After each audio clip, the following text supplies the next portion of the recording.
like an interview, we can hook you up with our spokesperson. You're not allowed to talk yourself? If you want an interview, you should talk to the spokesperson. Well, have fun. So your leaders don't let you talk yourselves? They've never been to the Soviet Union, Poland, or anywhere in the Eastern Bloc. Look at them. They're like 18 and 20. Come on. And you got these old... Who's that? Why don't you talk to some mainstream Americans? I'm talking to everybody. Okay. Okay, we know where you're coming from. You're looking to to make people in Lima. No, sir. We're not mainstream media. We're actually trying to just make a documentary about all the different views that are at the convention. And everybody's been real nice to us, but communists, they always flip out when we try to talk to them. So now it is becoming an issue with them because they're so ridiculous. Documentary on all views. You're very biased. Probably work for Fox.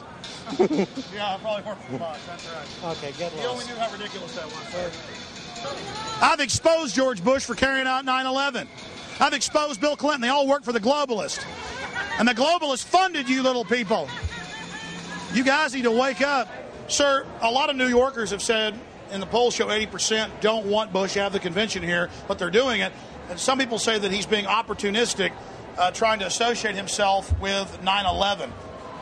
I disagree entirely. I think this is the perfect venue for Bush and the RNC to hold this event. I mean, New York City is a world capital place, big focus in New York from the rest of America, and I think it's a perfect venue irrespective of your party leanings. Have you seen any of the protesters while you've been in town, and what do you think of them if you have? Well, we've seen a few of them. Mostly, of course, they're kept away from the delegates.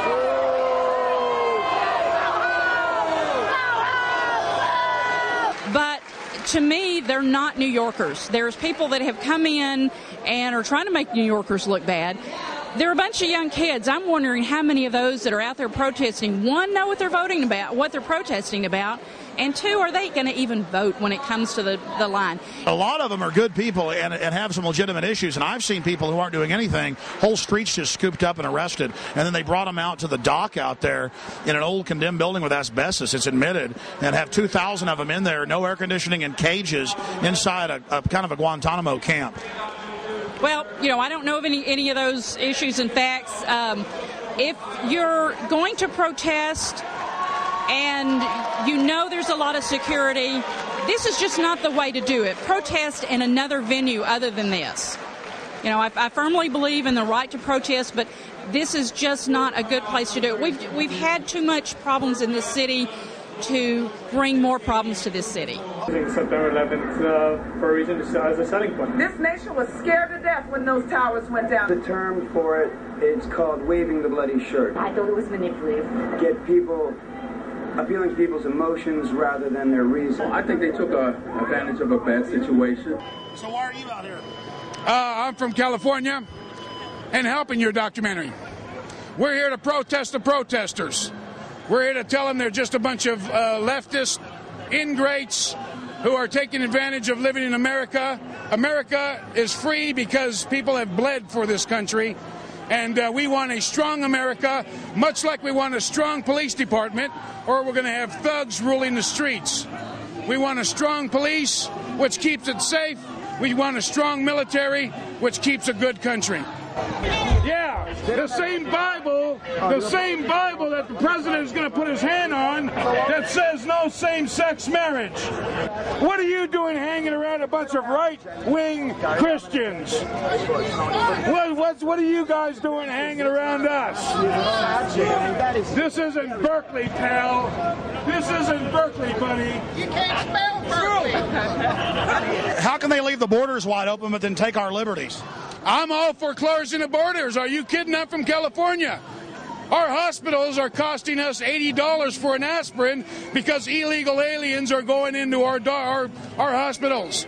I don't understand what the word is. Well, why hasn't Bush done something? Well, I would like to see him do a lot more. a lot more with stopping those people from coming over our borders. I don't know what the word illegal and illegal alien means if we don't stop them. America is a great country. We annihilate our enemies. Would you please get that dog out of here? There are homosexuals here in New York. You're liable to think that's a gerbil on steroids. Let's be more sensitive. Where's PETA when you really need him? If those people are going to be in heaven back there, if those people are the ones who have armaments on their poster and everything, if they're going to be in heaven, I'm ready to go to hell.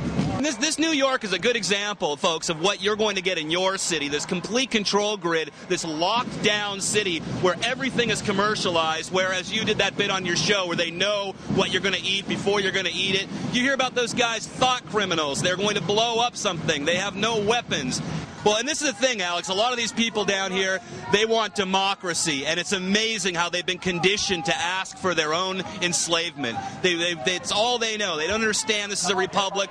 Look at all of this. I mean, you'd think these people were very informed. Explain the difference between a republic and democracy. Well, I mean, basically, the democracy is mob rule, and what these people don't understand is that if 51%, whether they're corporate, whether they're Bushites, whether they're Mexicans, decide their fate, then so be it. That's what they're asking for. We're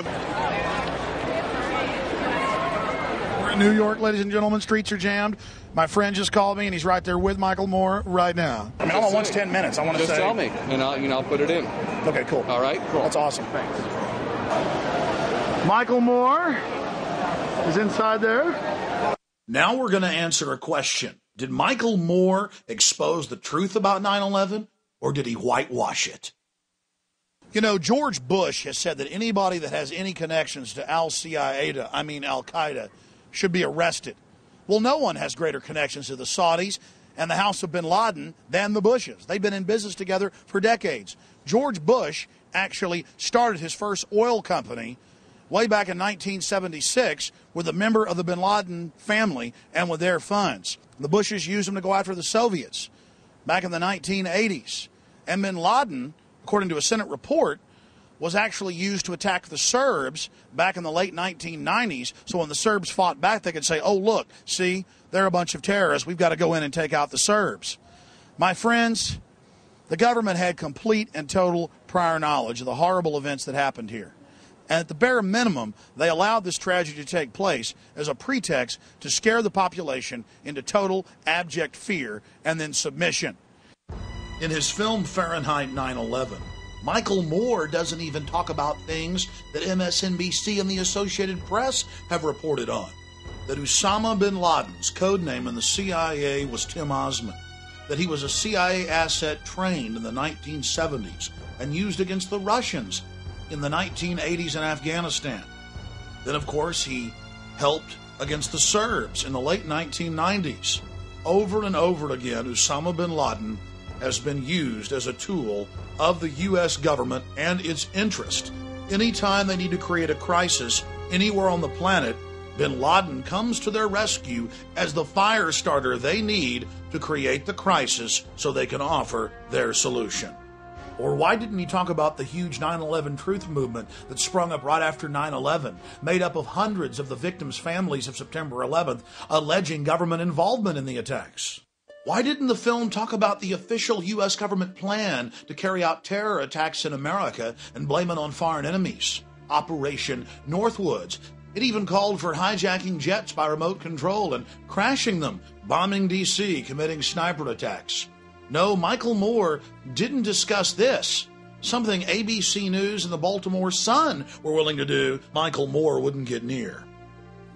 Or did you know that it's admitted fact that public officials, federal, state, and local across the land were called by the White House in the days before 9/11 and told not to fly to New York on the day of September 11th? Mayor Willie Brown of San Francisco was called by the White House and told, don't fly to New York on the morning of September 11th. He was called September 10th. Why didn't Moore talk about this? John Ashcroft, the Attorney General, just a few weeks before September 11th, stopped flying commercial, citing a hijacker risk.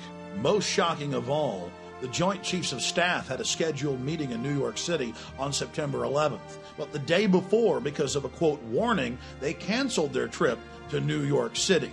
They even told MSNBC this. but it's still somewhat of a public secret, and Michael Moore isn't talking about it. Author Salman Rushdie was warned by the FAA not to fly to New York on the morning of September 11th as well. It was reported by the Times of London. We have the San Francisco Chronicle, MSNBC, the